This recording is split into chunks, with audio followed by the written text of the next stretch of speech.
우리 2000년 기독교 역사에서 좀 여러 차례 이 공의회라는 것이 열렸습니다.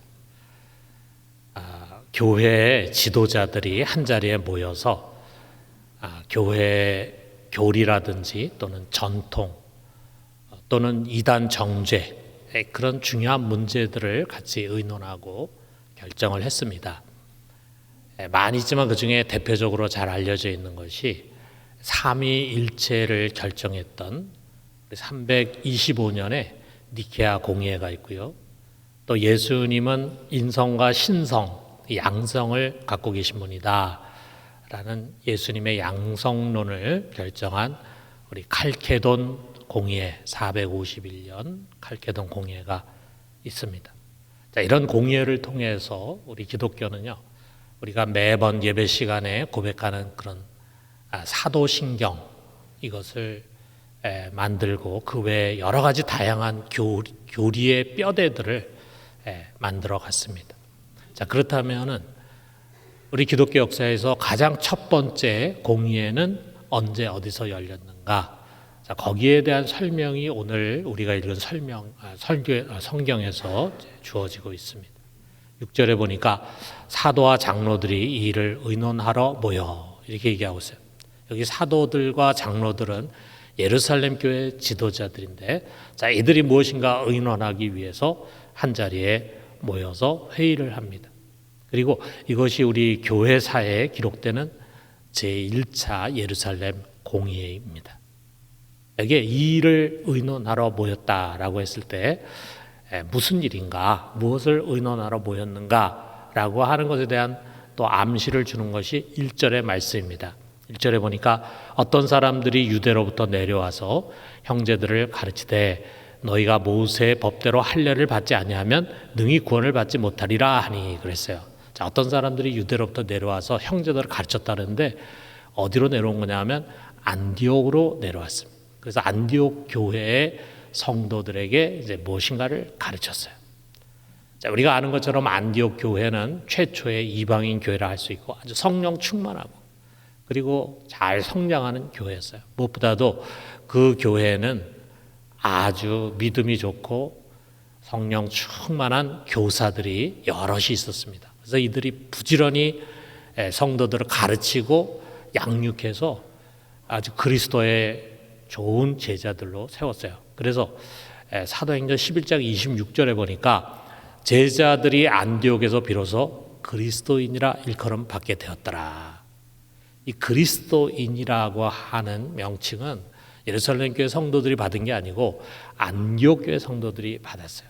명예스러운 이름이잖아요. 자, 그만큼 아마 믿음 안에서 잘 양육이 된 제자들이 많았던 것 같습니다. 그리고 이 교회는 또 성령의 지시를 받아서 바울과 바나바를 선교사로 파송했잖아요. 그래서 바울과 바나바는 1차 전도 여행을 소아시아를 중심으로 갔습니다. 거기서 많은 사람들을 주님 앞으로 인도했고 또 여러 교회들을 세웠습니다. 자, 그러고 난 다음에 1차 전도여행을 마치고 이제 안디옥 교회로 다시 돌아와서 선교 보고를 하는 거죠. 자, 그 보고를 했을 때 참 교인들이 얼마나 마음이 뜨거워지고 은혜를 받았겠습니까? 자, 그런데 여기에 찬물을 끼얹는 사람들이 나타났어요. 유대에서 온 유대인들이죠. 자, 그들이 뭐라고 이야기를 하냐면 1절에 보니까 너희가 모세 법대로 할례를 받지 않으면 능히 구원을 받지 못하리라. 자, 그러니까 지금 여기 안디옥 교회에 있는 교인들은 대부분 이방인들이에요. 근데 그들에게 뭐라고 얘기하냐면 너희 할례 받아야 돼. 이거는 모세가 가르쳐준 관례야. 성경을 들여다봐. 분명히 있잖아. 이거 지키지 않으면 구원받지 못해. 이렇게 얘기했다 이거예요. 자, 이거는 지금까지 안디옥 교회의 성도들을 가르쳐준 사도 바울의 가르침과 아주 상반된 것이었어요. 바울의 구원론은 분명합니다. 어떻게 구원받는가? 로마서 1장 17절에 나와 있죠. 복음에는 하나님의 의가 나타나서 믿음으로 믿음에 이르게 하나니 기록된 바 오직 의인은 믿음으로 말미암아 살리라 함과 같으니라. 하박국 2장 4절을 인용하면서 오직 의인은 믿음으로 말미암아 살리라. 이 신칭이 오직 믿음으로 의롭다함을 받는다. 이게 복음이라 이거죠. 자, 그런데 예루살렘에서 온 이 유대인들이 전혀 다른 이야기를 하고 있는데 이걸 무시할 수가 없었어요. 왜냐하면 그 당시에 예루살렘 교회는 그야말로 독보적인 교회 위상을 갖고 있었잖아요. 오순절 성령 강림으로 제일 먼저 세워진 교회입니다. 처음에는 2만 명이 넘는 그런 대형 교회였죠. 거기에 베드로와 요한을 비롯해서 사도들이 사역하고 있었고, 어떻게 보면 안디옥 교회는 이 예루살렘 교회의 지교회라고 할 수 있었어요. 지교회 정도밖에 안 되는 교회, 아직 영향력이 별로 없습니다. 당연히 바울은 이런 가르침을 주는 유대인들이 잘못됐다, 그들과 막 논쟁하면서 다투고 그랬지만 결국 최종 판결은 예루살렘 교회가 내려져야 했어요. 그래서 안디옥 교회는 바울과 바나바를 비롯해서 이런 주장을 하는 유대인들을 예루살렘 교회로 보내고 그 교회에 여기에 대한 답을 해줄 것을 요청했습니다. 그래서 이제 사도들과 또 장로들이 모여가지고 이 공의회가 열리게 된 것입니다. 이 공의회 분위기가 어땠을까? 조용하지 않았을 것입니다. 자, 7절 상반절 보니까 많은 변론이 있은 후에 그랬어요. 많은 변론. 여기 제테시스라는 말은 막 논란, 논쟁 그런 말이에요. 아주 은혜롭고 다정한 그런 분위기가 아니라 서로 의견이 맞지가 않아. 의견이 서로 반대가 돼요. 그러니까 서로 자기 의견이 옳다고 해가지고 아주 격렬한 논쟁을 벌인 것입니다. 여기 특별히 목소리가 큰 사람들이 있었어요. 자, 5절에 보니까 바리새파 중에 어떤 믿는 자들이 일어나 말하되 이방인에게 할례를 향하여 모세 율법을 지키라 명하는 것이 마땅하다 하니라 그랬어요. 자, 예루살렘 교회 교인 중에는 바리새파 출신, 옛날에 바리새파 사람들이었는데 이제 예수를 믿고 회심해서 교인이 된 그런 사람들이 있었어요. 이 사람들은 예수를 믿고 회심하기 전에 바울하고 똑같았기죠. 진짜 율법을 철저하게 지켜온 사람들이죠.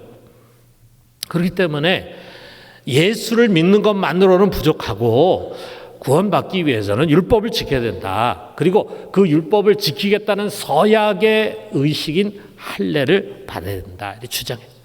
할례는 태어난 지 8일 만에 받는 거지만 이방인들은 그때 받지 못했으니까 지금 어른이 됐다 해도 할례를 받아야 된다. 이렇게 이제 얘기하는 거죠. 자, 지금 우리의 입장에서 보면은 이런 말도 안 되는 이야기를 하는가라고 생각할 수 있는데 우리가 이제 그 상황, 그 당 상황으로 한번 돌아가 보면은요 이해되는 것이 많습니다. 자, 아직 이방인 그리스도인은 얼마 되지도 않고 또 그들 다 초신자들이잖아요. 성경도 잘 모르고. 그런데 유대 그리스도인들이 다수였죠. 또 그 중심이 예루살렘 교회였잖아요. 자, 그러다 보니까 그 유대 그리스도인들은 자기들 중심으로 생각하기 쉬웠을 것이라 이거죠. 그 사람들은 어떤 사람들입니까? 태어난 지 8일 만에 다 할례를 받았어요. 그리고 어려서부터 율법을 철저하게 교육받습니다. 가정에서도 율법 교육받지만 또 회당에 가서도 교육받고, 그래서 그것을 잘 지켜요. 만약에 그 율법을 자꾸 지키지 못하고 어그러지고 그러면은 이 유대교에서 쫓겨나요. 그렇기 때문에 이들은 어려서부터 이 모세 율법이라는 것이 신앙에 가장 중요하다고 배운 사람들이에요. 자, 이제 예수를 믿게 되는데 예수를 믿는다고 해서 이 소중한 모세 율법을 경시하는 것이 쉽지 않았다 이거죠. 또 때로 우리가 지금 갖고 있는 성경, 구약 성경도 있지만 신약 성경 갖고 있잖아요. 자, 우리가 구약의 성경을 어떻게 해석합니까? 구약에 있는 율법의 말씀 우리 다 지키지 않잖아요.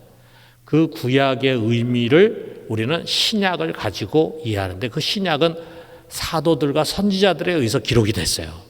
자, 그 신약 성경을 우리는 가지고 있기 때문에 지금 구약이 갖고 있는 의미가 무엇인지를 잘 알 수가 있어요. 자, 그런데 그 당시에는 아직 신약 성경이 없습니다. 구약 성경만 있어요. 이걸 어떻게 해석해야 할지, 예수님과 연관해가지고 어떻게 이것을 해석하고, 자, 모세 율법 중에 어떤 것은 취하고 어떤 것은 버려야 할지에 대한 올바른 지식을 갖고 있는 사람은 극히 적었습니다. 사도 바울 같이 하나님이 직접 직접 계시를 받아서 복음을 정확하게 이해하는 사람이 심지어는 사도들 중에서도 없었다 이거죠.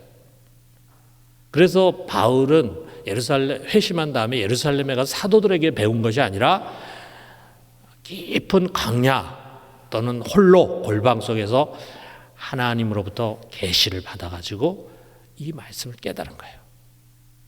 그런데 그런 사람이 많지가 않아. 사도 바울이 잘 이해가 안 되는 거예요. 자, 이런 경우에 어떻습니까? 지금까지 지켜온 것을 그대로 지켜야 된다라는 목소리가 크기 마련이죠. 그래서 어떻게 보면은 그 공의에서 사도 바울이 수세에 몰렸을지 모릅니다. 자, 그런데 그때 사도의 대표격인 베드로가 모든 논쟁을 잠재우면서 이렇게 얘기했습니다. 자, 7절에 보니까 많은 변론이 있은 후에 베드로가 일어나 말하되 형제들아 너희도 알거니와 하나님이 이방인들로 내 입에서 복음의 말씀을 들어 믿게 하시려고 오래전부터 너희 가운데서 나를 택하시고 그랬어요. 자, 그는 지금 무엇을 말하냐면 이 복음이 어떻게 처음에 이방인들에게 가게 됐는가, 그 과정을 지금 여기에 앉아있는 공의회 회원들에게 설명을 하는 겁니다. 그거는 바울이 제일 잘 알잖아요. 왜 그렇습니까? 자, 여러분, 처음에 예루살렘 교회가 세워지고 거의 성령 충만했어요. 그런데 다 유대인입니다. 뭐 헬라파 유대인도 있고 히브리파 유대인도 있지만 어쨌든 다 유대인이에요. 이 복음이 아직은 유대인이라는 울타리 안에 머물러 있는데 하나님께서 이 복음을 이방인에게 전달하려고 합니다. 그래서 제일 먼저 이 역사적인 사건을 맡아서 할 사람을 베드로로 택하셨어요. 그래서 베드로로 하여금 이방인 고넬료에게 보내셨어요. 베드로는 고넬료의 집에 갔는데 거기 가니까 고넬료와 그의 가족들과 종들이 다 모여 있었겠죠. 그들에게 예수 그리스도를 전했습니다. 그랬을 때 이 고넬료와 온 가족이 그 말씀 하나하나를 그냥 어린아이와 같이 아멘으로 다 받아들이고 믿는 거예요. 자, 그러자 어떤 일이 일어났는가? 8절에 보니까 베드로가 계속해서 말합니다. 또 마음을 아시는 하나님이 우리에게와 같이 그들에게도 성령을 주어 증언하시고 그랬어요. 여기 마음을 아시는 하나님이라는 것은 외모를 가지고 차별하는 분이 아니라는 것을 이야기하고 있어요. 그 하나님이 자신들 유대인들에게 주신 것과 똑같이 이방인들에게도 성령을 주시더라 이거죠. 성령이 베드로에게 또 그 가족들에게 임하는 것을, 고넬료와 그의 가족들에게 임하는 것을 베드로가 목도했습니다. 이 성령 강림은 이방인도 구원하려고 하는 하나님의 뜻을 증언한 것입니다. 하나님의 성령을 통해서 이제 내가 이방인도 동일하게 구원한다라고 하는 것을 증거해 주신 거예요. 자, 이 현상을 보면서 바울은 주저하지 않고 그들에게 세례를 베풀었습니다.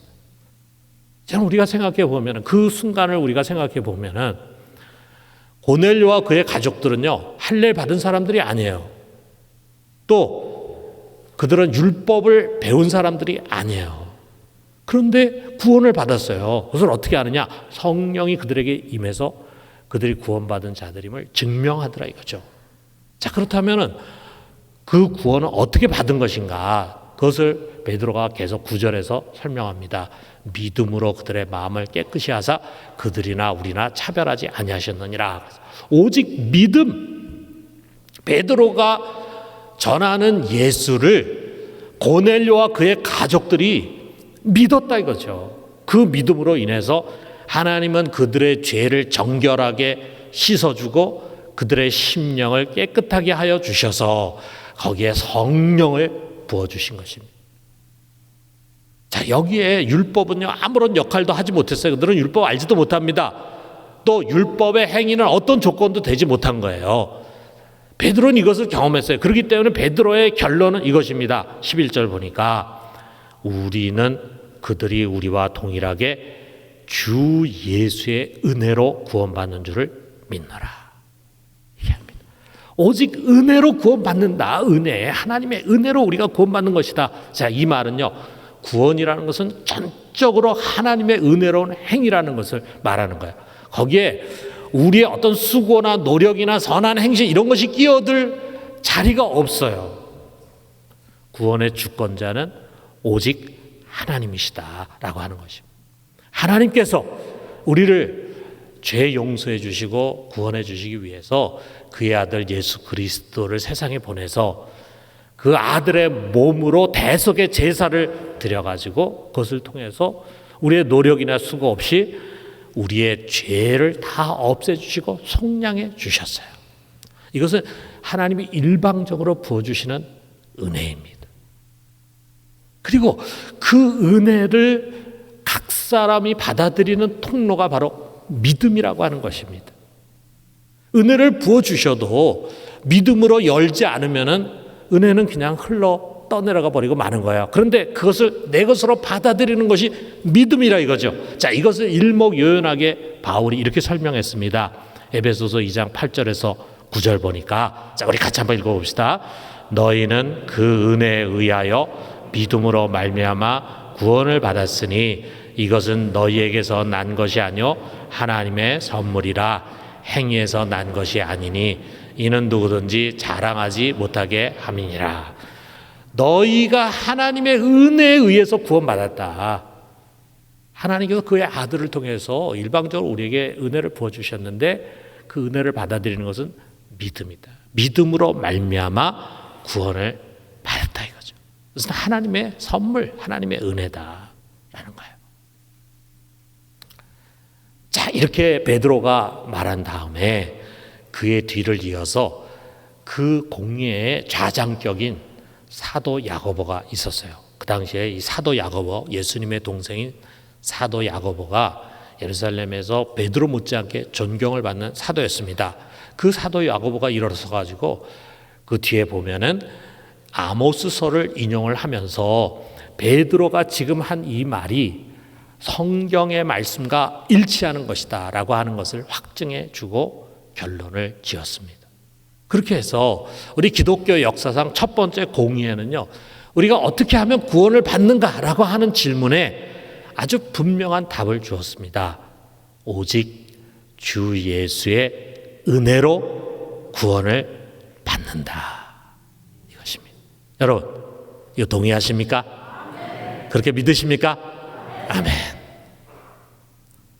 자, 그런데 이 사도들의 이 분명한 정답이 성경에 기록되어 있음에도 불구하고 이 신칭의 구원론은요, 기독교 역사 속에서 끊임없이 도전을 받았습니다. 일방적인 하나님의 구원 행위, 오직 은혜, 오직 믿음이라고 하는 가르침은 뭔가 인간의 노력과 의지를 간과한다는 생각이 따르게 했어요. 나아가서 이런 구원론은 결과적으로 이렇게 가르치다 보면은 인간의 행위나 또는 인간의 책임의식 약화시킨다라는 비판들이 이어졌습니다. 심지어 교회는요, 그들의 어떤 목적이 있어, 하려고 하는 목적이 있는데 그것을 위해서 또는 교인들의 경건 훈련을 위해서라는 명목으로 인간의 무엇인가를 그 구원에 더 첨가돼야 된다, 더 필요하다 이렇게 가르침을 주려고 했어요. 그래서 한마디로 자, 오직 믿음, 이게 복음인데 기독교 역사 속에서 많은 경우에 믿음 플러스 알파, 믿음만 가지고는 안 돼, 믿음 플러스 알파. 자, 이 초대교회에서는 할례를 받고 모세율법 지켜야 된다, 이게 알파였는데 그것과 상관없이 그 뒤에 또 다시 새로운 알파들이 등장을 합니다. 자, 중세 카톨릭 교회는요, 예식과 선행을 너무 중요하게 생각했어요. 그래서 이 선행이 알파가 됐어. 구원을 위해서는 믿음만 가지고는 안 된다. 자비와 선한 행실이 따라야 된다. 이게 필수적이라고 가르쳤다 이거죠. 자, 그리고 여러분 역사 속에서 십자가 전쟁이라는 걸 아실 거예요. 예루살렘 성지를 지금 이교도인 무슬림들이 지배하고 있는데 우리가 이거를 탈환하기 위해서 전쟁해야 된다 해가지고 십자군 전쟁을 일으키는데 사람들이 잘 움직여지지 않아. 지원을 잘 안 해. 그러니까 교회에서는 이 십자군 전쟁에 참여하는 것이 속죄받고 구원받는 길이다. 이렇게 가르쳤다 이거죠. 그리고 로마에 아주 웅장한 베드로 성당을 만드는데 재정이 부족한 거예요. 돈이 없어. 그러니까 그 재정을 채우기 위해서 면제부라는 것을 만듭니다. 그래가지고 이것을 유럽 각지에 팔면서 이 면제부를 돈으로 사면은 죄를 사면받는다. 그래서 이것을 사면 지금 너희 부모가 교회 생활 제대로 안 하고 죄 많이 지어서 지옥에 가 있는데 네가 이 면제부를 사는 순간에 지옥에 있는 영혼이 뿅 하고 솟아가지고 천국으로 간다. 이렇게 이야기하면서 면제부를 팔았다 이거죠. 자, 여러분 얼마나 한심한 이야기입니까? 이처럼 이 알파 믿음 플러스 알파 할 때 그 알파는 교회로 하여금 복음 진리에서 떠나가게 했습니다.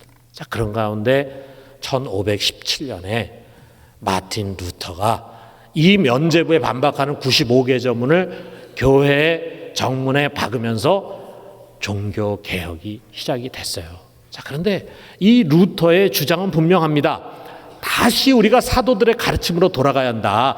1차 공의의 결론으로 돌아가야 한다. 믿음 플러스 알파가 아니라 오직 믿음으로 의롭다함을 받고 오직 은혜로 구원받는 줄을 믿노라. 여기로 돌아가야 된다라고 가르친 것입니다.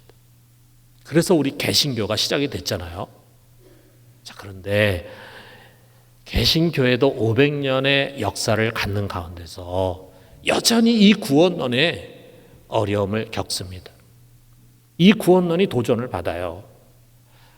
16세기, 17세기에 계몽주의라는 것이 일어나면서 이성 중심의 이성을 굉장히 중요시하는 그런 사조들이 온 유럽을 휩쓰게 되는데 그것에 영향을 받아가지고 19세기부터 1800년대부터 자유주의 신학이 유럽에 영향을 미치게 됩니다. 그런데 이 자유주의 신학은 뭐 여러 가지가 있지만 그 중에서도 도덕과 윤리를 신앙의 중심에 두는 거예요. 도덕과 윤리. 자, 그러면 여러분 상식적으로 생각하면 도덕과 윤리면 어떻게 살아야 되느냐 이게 중요하다 얘기하는 거 아니겠어요? 중요한 정도가 아니라 우리 이게 신앙의 본질이다. 자, 이렇게 얘기한다면은 당연히 오직 믿음으로 구원받는 이신칭의는 비판을 받을 수가 없는 것이 되는 거죠. 자, 오늘날도 역시 다양한 형태로 이 구원론은 도전을 받습니다. 교인들을 어떻게 하면 좀 더 교회 생활 잘하고 경건 생활 잘하게 독려하려고 하는 의도에서 목회자들은 이러한 것들을 구원과 연결시키고 싶은 유혹을 받습니다. 예배 잘 드리고 기도 많이 하고 교회 생활 열심히 하고 죄 짓지 않고 착하고 의롭게 살아야 하고 이런 것들이 마치 구원을 위한 필수 요건인 것처럼 강조해요. 또 그렇게 말하진 않더라도 구원을 받은 자에게는 반드시 표지가 따라야 되는데 그 구원받은 자의 표지를 너무 엄격하게 생각을 해요. 그래서 은근히 행위의 비중을 무겁게 합니다. 진짜 구원받은 자라면 당연히 하루에 2시간 이상은 기도할 줄 알아야지. 당연히 죄를 멀리하고 순결한 삶을 살아야지. 당연히 헌금 생활을 바르게 해야지. 당연히 산상수훈대로 살아야지 라고 말합니다. 세상이 윤리적으로 점점 더 타락해가고 그리고 세속화의 물결이 교회 안으로 강하게 흘러들어온다 생각을 하다 보면은 더 이런 행위를 강조하게 돼요. 그러면서 결론적으로 구원받은 사람이 생각보다 적습니다. 여러분 다 구원받은 줄 아십니까? 그렇게 방심하고 있다가 지옥에 굴러 떨어질 수 있습니다. 이런 식으로 알게 모르게 겁을 주는 설교를 합니다. 그렇게 신앙생활을 해서 그렇게 살아서는 구원받지도 못해요. 구원받은 거 아닙니다. 라고 하면서 구원에 대한 회의를 갖게 만들어요. 그래서 은혜로 넓혀진 구원의 문인데 이것을 율법으로 좁게 만드는 거예요. 복음 안에서 자유함이 아니라 율법 안에서 두려움을 갖게. 당신 그렇게 하면은 구원 못 받아. 지옥 갈 거야.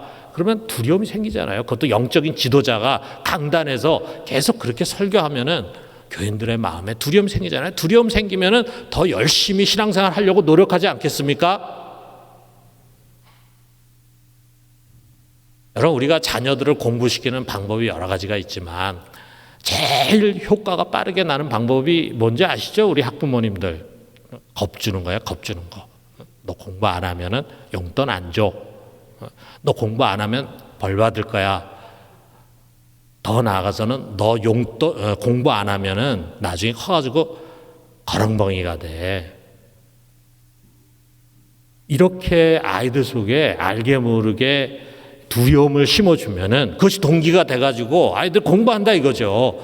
여러분 그런 것처럼 교회 안에 그런 두려움을 심어주면서 경건생활 열심히 하고 교회생활 열심히 하도록 하는 그것은 올바른 것이 아닙니다. 어떻게 보면은 이 성경에 나오는 바리새파 출신의 교인들과 비슷해지는 거예요. 자, 그들 역시 율법의 철저한 자신들의 관점에서 볼 때 그 당시에 예수 믿고 구원받았다고는 이방인들의 삶이 얼마나 허술하게 보였겠어요. 얼마나 형편없이 보였겠어요. 저런 불경건한 모습을 갖고 단지 믿음으로 구원받았다라고 얘기하는 것은 구원을 너무 가볍게 만드는 것이다. 이렇게 생각했을 것이라 이거죠. 여러분 이게 그 당시에 바리새 출신의 그리스도인들뿐만이 아니라 우리 시대에 누구나 다 동일하게 걸릴 수 있는 덫입니다. 나아가서 우리가 이런 것도 좀 생각을 해봐요. 자, 교회가 어떤 커다란 윤리적인 이슈에 몰입하다 보면은요, 자신과 생각이 같지 않는 사람, 어떤 보편적인 생각을 갖고 있지 않은 사람들은 구원받은 사람일 리가 없다. 이렇게 말하기가 쉽습니다.